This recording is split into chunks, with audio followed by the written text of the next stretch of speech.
They met like a scene out of a movie. A coffee spill, a shared laugh, a number scribbled on a napkin.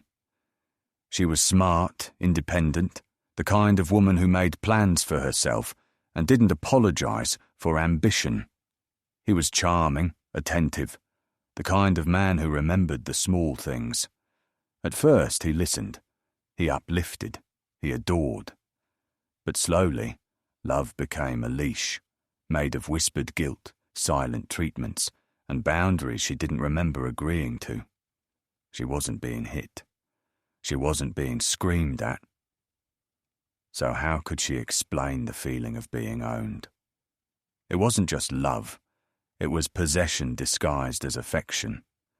And by the time she realized she was being manipulated, she had already given up her job, her apartment, her bank passwords, and worst of all, her sense of self. This is not a story about physical abuse. It's about something far more insidious, emotional captivity. Because sometimes the most dangerous prisons are invisible. So if you think you've heard it all, you haven't. Hit follow on your favorite platform and leave us a comment. Because the next story might just change the way you see everything. Don't miss a single twisted turn. Chapter 1. The Perfect Listener. The first time Ava Carter met Julian Wells, it was the kind of encounter that romance novels sell as destiny. A clumsy collision in the rain, coffee splashing onto her coat, his apology so genuine it disarmed her irritation. Julian was magnetic, tall, unthreatening, well-dressed in that subtle, timeless way. He offered to buy her another coffee, and she said yes, laughing it off. A random Tuesday in downtown Atlanta, and somehow it felt fated.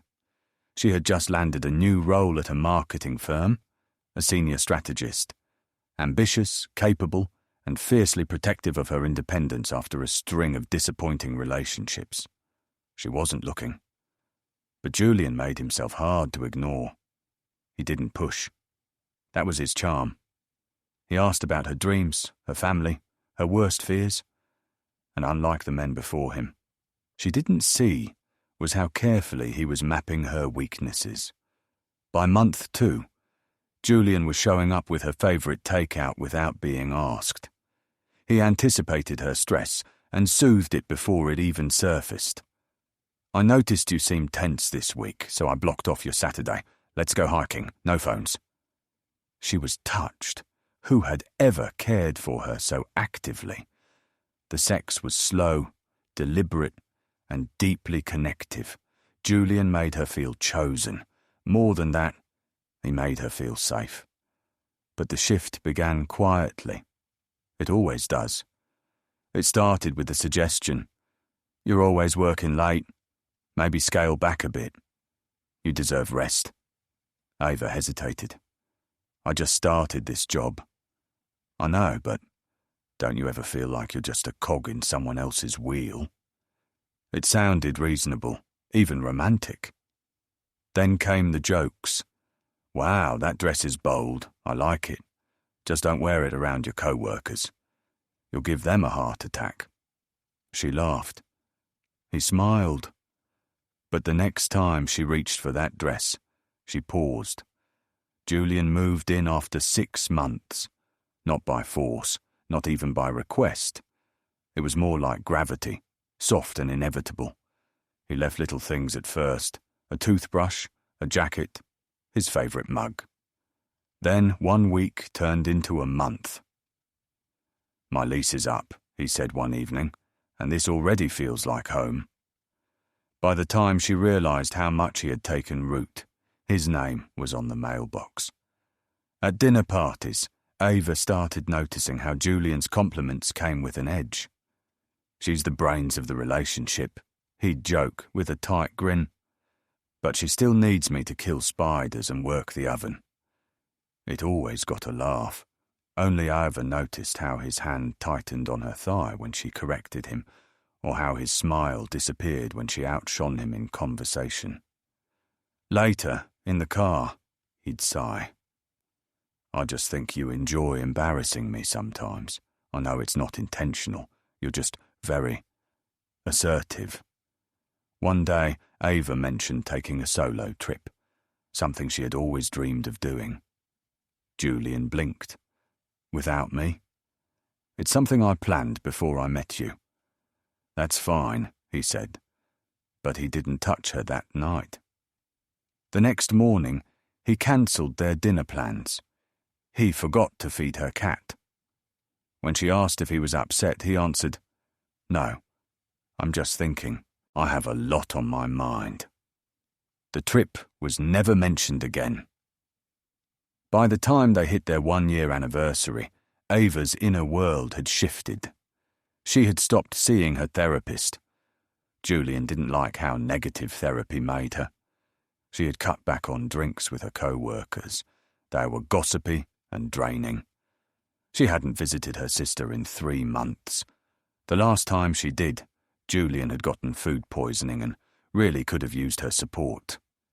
She began to feel stretched, vague, like she was living in a version of herself she didn't recognize.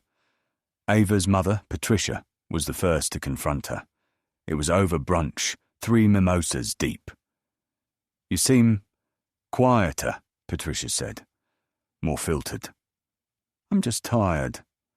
"No, honey, you're different, and I don't think it's all good."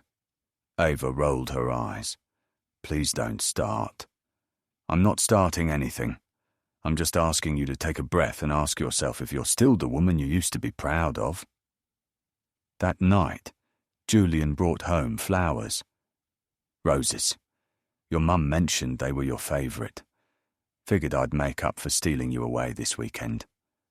Ava looked at him closely. Was it possible he'd bugged her phone? She had only mentioned the brunch in passing. He kissed her gently. "I love that she cares.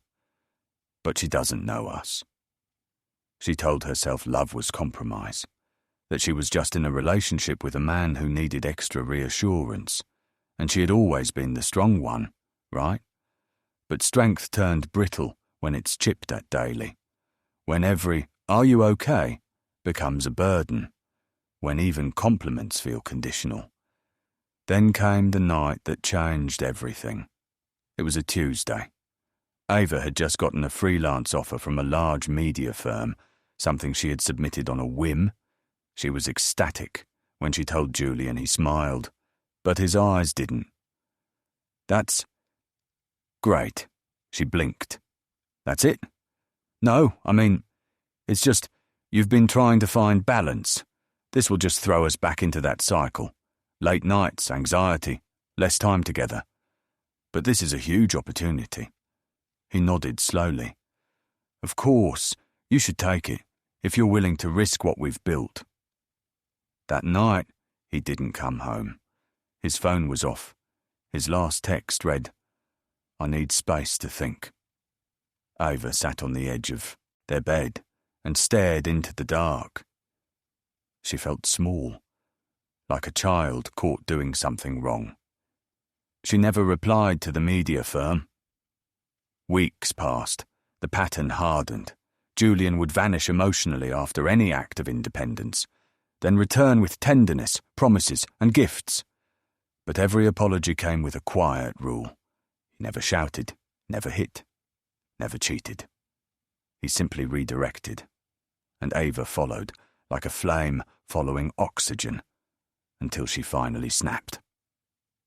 It was an early morning in March when Ava found the notebook. She had been searching for her passport. She was planning a surprise visit to her sister. In Julian's drawer, tucked beneath financial statements and tax forms, was a leather-bound journal. Inside, detailed notes about her. Ava becomes distant when she feels out of control. Reward submission with praise, never pressure. Keep career triggers subtle. Guilt works better than anger. Her hands trembled. She fears abandonment, time coldness to follow signs of rebellion. She will course correct herself. The room began to spin. It wasn't just control, it was a plan. She wasn't loved, she was managed. Everything, from the casual suggestions to the way he made her doubt herself, was part of a psychological blueprint. She wasn't in a relationship, she was in a behavioral experiment, and she had no idea how to get out. Chapter 2. The Exit Plan. The journal wouldn't leave her mind. Days after finding it, Ava sat silently in their living room, staring at Julian as he folded laundry, his face calm, his voice warm. He talked about weekend plans, something about hiking and a new Thai restaurant, as if everything was normal. But Ava couldn't hear him over the roaring echo of his notes. She will course-correct herself.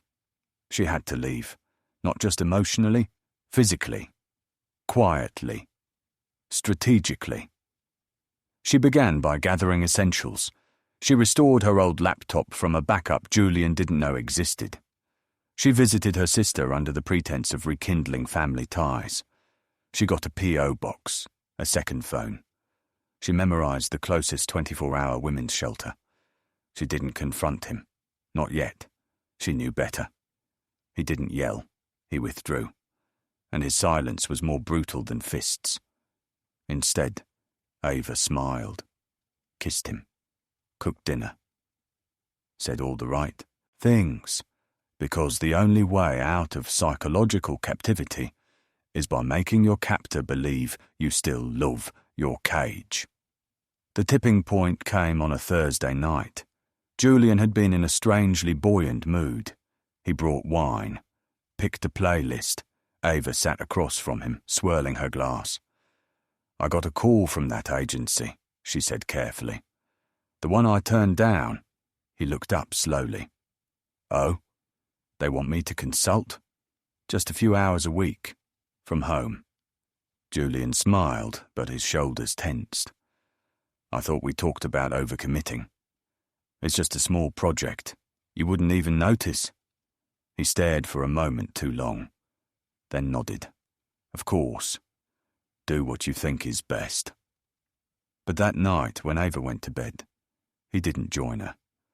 And when she woke up, her laptop was gone. She searched the apartment.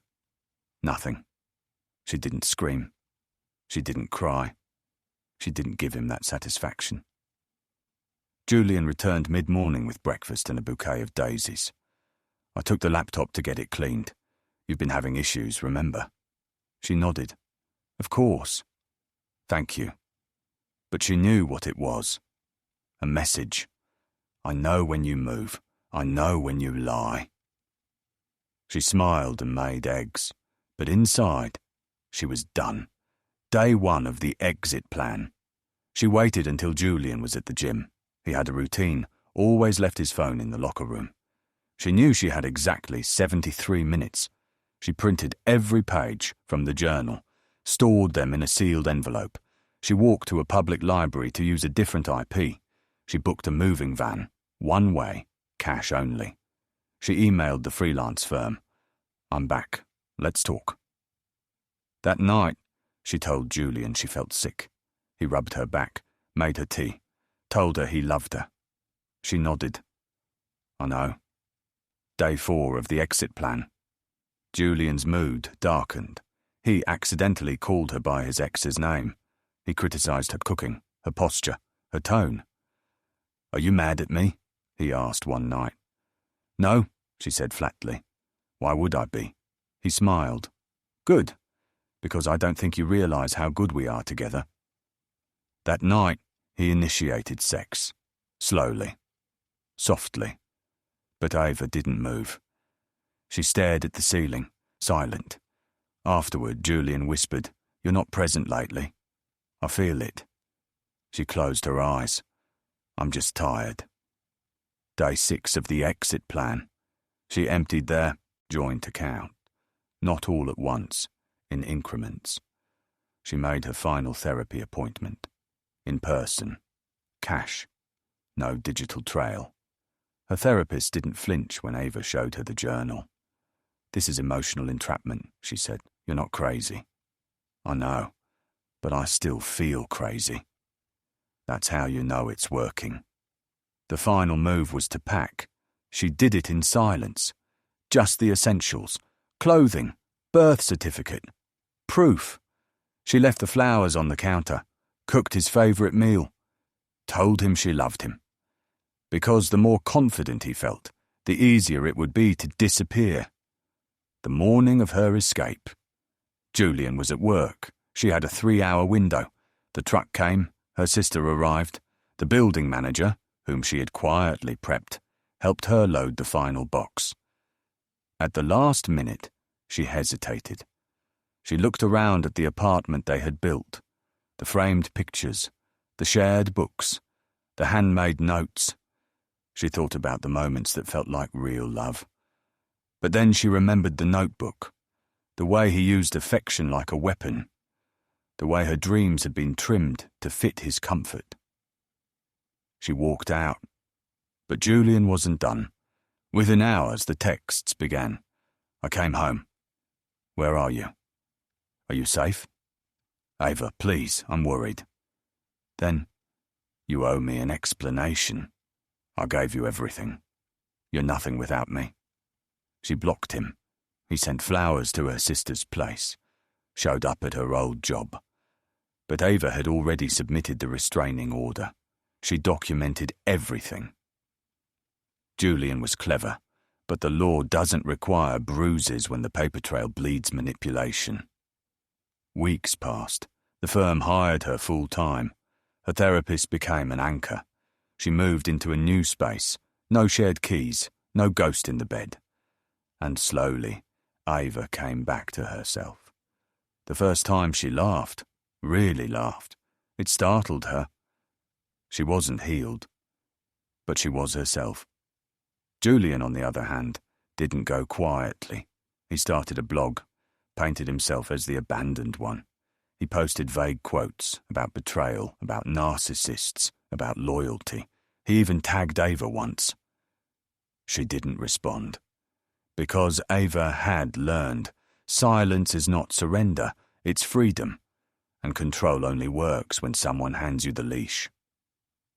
In time, Ava began speaking publicly about coercive control.